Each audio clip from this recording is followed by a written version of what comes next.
In the chill of December, Tokyo's Ariake Arena swelled with anticipation.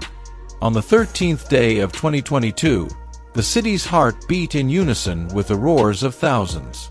Lights shimmered over the ring like the spotlight on a stage where history was ready to unfold. And standing in the center of that stage, wrapped in silence and menace, was a man who had long turned whispers into warnings: Naoya Inoue, the monster. A name spoken with reverence in Japan, with curiosity in Europe, and with caution in the Americas. That night, Inoue wasn't fighting for glory alone. He was chasing legacy. Across from him stood Paul Butler, a seasoned British champion with 2 losses buried beneath 32 wins. Butler had clawed his way back into title contention, rebounding with 8 straight victories. His WBO bantamweight belt shimmered proudly on his waist. But more than defending a title, he came into this fight believing he had cracked a code. The whispers about Inoue's struggles making the 118-pound bantamweight limit were real. Butler saw an opportunity, not to overpower Inoue, but to outlast him. He wasn't there to trade fire. He was there to play the long game. Endure. Test the monster's engine. As the bell rang, any theory Butler brought into the ring began to crumble. Inoue didn't wait. He didn't size up. He advanced with clinical intensity, jabbing not just at Butler's guard but at his resolve. The first minute was a thesis statement. This would not be a boxing match, it would be an unraveling. Butler responded with high hands and tight elbows, the kind of defense that speaks more of survival than strategy. And Inoue responded with rhythm, angles, and violence. Punches came in waves. Precise, sharp, calculated. Butler had planned to frustrate Inoue, but it was he who now looked frustrated, forced to cover up and dance in reverse. Round after round, Inoue turned up the pressure. And it wasn't reckless aggression, it was art. He cut the ring like a sculptor carving corners from stone. When Butler flinched, Inoue smiled. When Butler ducked, Inoue adjusted. There were no wasted motions, no unnecessary risks. And then came the showmanship. A little Ollie shuffle. A Roy Jones feint behind the back. Glimpses of playfulness amid the punishment, not to humiliate but to send a message. You don't belong in here with me. Butler's offense dissolved into isolated jabs. His punches were thrown not with intent, but with the faint hope of slowing the monster down. It didn't work. Inoue weaved, stepped in, and tore through the guard. Body shots began to land with the sound of wood splitting in winter. And when the 11th round arrived, Inoue decided enough was enough. A blistering right, followed by a vicious sequence of combinations, collapsed Butler like a folding chair in a storm. His corner didn't need to make a decision. His body made it for them. The arena erupted. Japan had its undisputed bantamweight champion. And the world had no choice but to finally acknowledge what Japan already knew. Inoue wasn't a myth. He wasn't just a local hero. He was a force. He was boxing's future, unapologetic, unrelenting, and entirely real. But this moment was years in the making. Rewind to 2018. Another Brit, another title fight, another introduction to the myth of Inoue. Jamie McDonnell, towering at 6 feet, entered the ring that night in Yokohama with swagger. He had defended his WBA bantamweight title multiple times. But in the build-up, there was something else. An undercurrent of dismissal. McDonnell struggled to pronounce Naoya's name, waving it off as too foreign, too complicated. A strange-sounding name from a country not often recognized as a boxing powerhouse. What McDonnell didn't know was that names don't need to be spoken to be understood. They can be etched into memory through pain. When the bell rang, Inoue didn't ease in. He attacked like a man possessed. Within moments, he was past the jab, inside the long reach, hammering McDonald's ribs and skull with an elegance that bordered on cruelty. By the time the first round was over, McDonald had been floored twice, and his reign was buried in the dust of shattered assumptions. One clean combination had changed the trajectory of the fight, and his career. That night, the British boxing world was horrified. Not because one of their own had lost, but because he had been deconstructed. But Inoue didn't stop there. He had more chapters to write. Yon Boyos came next, full of promises and warnings. He would stay away from the power shots, keep his distance, and use his footwork. That was the plan. But the problem with plans is they require time. And Inoue doesn't give you time. From the opening bell, he launched that wicked left hook, his calling card. It landed like thunder. Boyos danced, pivoted, and tried to reset, but every step backward was met with a footstep forward. By the third round, Yon's body had absorbed enough trauma for a lifetime. One more crushing shot to the liver sent him down. He kneeled like a man praying for it to end. And mercifully, it did. Those early fights painted the portrait. But it wasn't until July 2023 that the world saw the frame.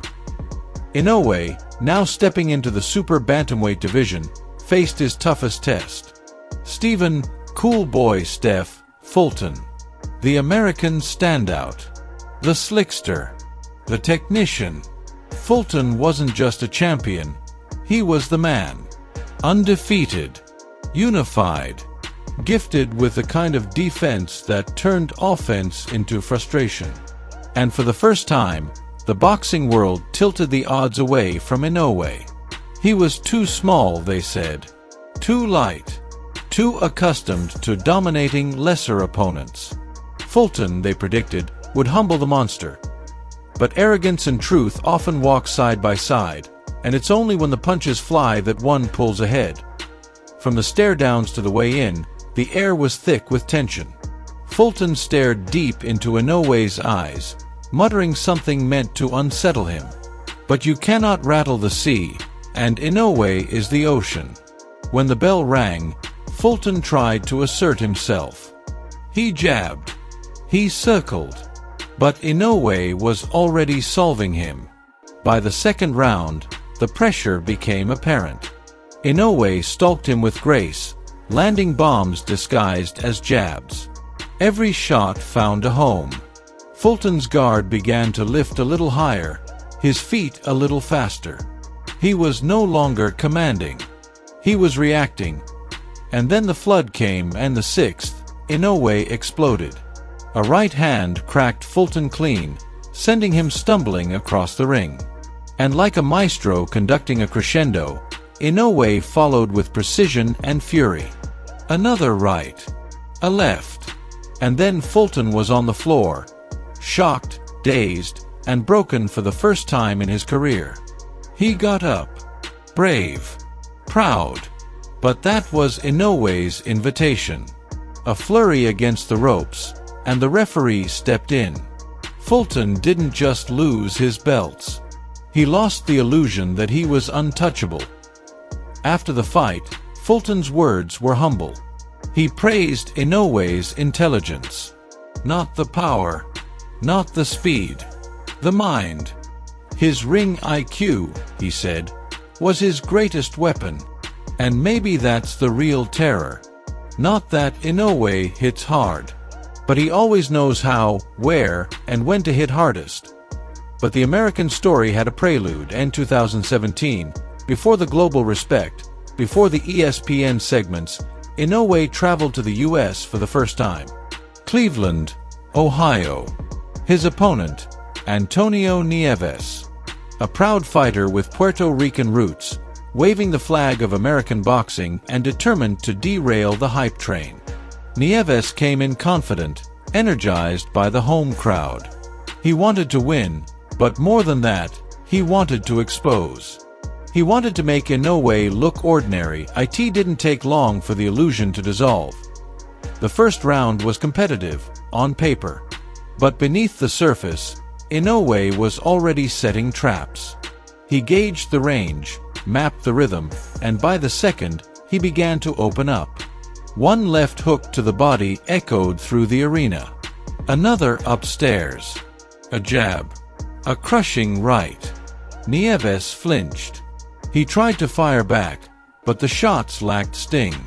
Inoue's power wasn't just physical, it was psychological. He began landing combinations that forced Nieves into retreat.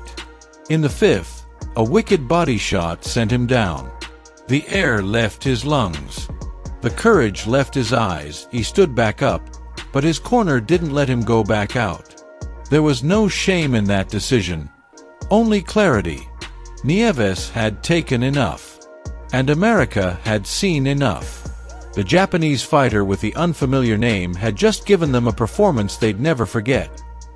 Years have passed, and Naoya Inoue's record continues to grow, but so does something more meaningful: understanding, recognition, respect.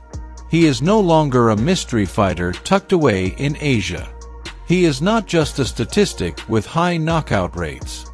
He is now a name that carries weight in every boxing circle. Spoken correctly, remembered eternally. What makes him terrifying is not just the knockouts, though they are plentiful. It's not just the speed or the power, though both are world-class.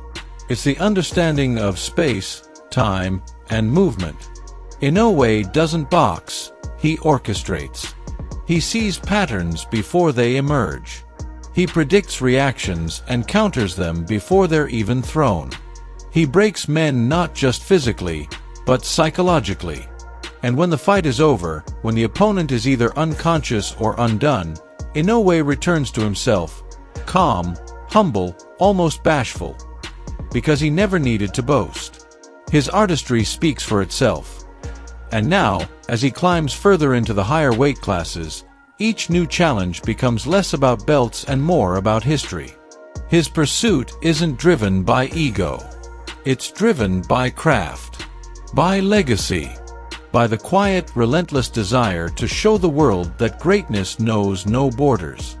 That legends can be born in Yokohama.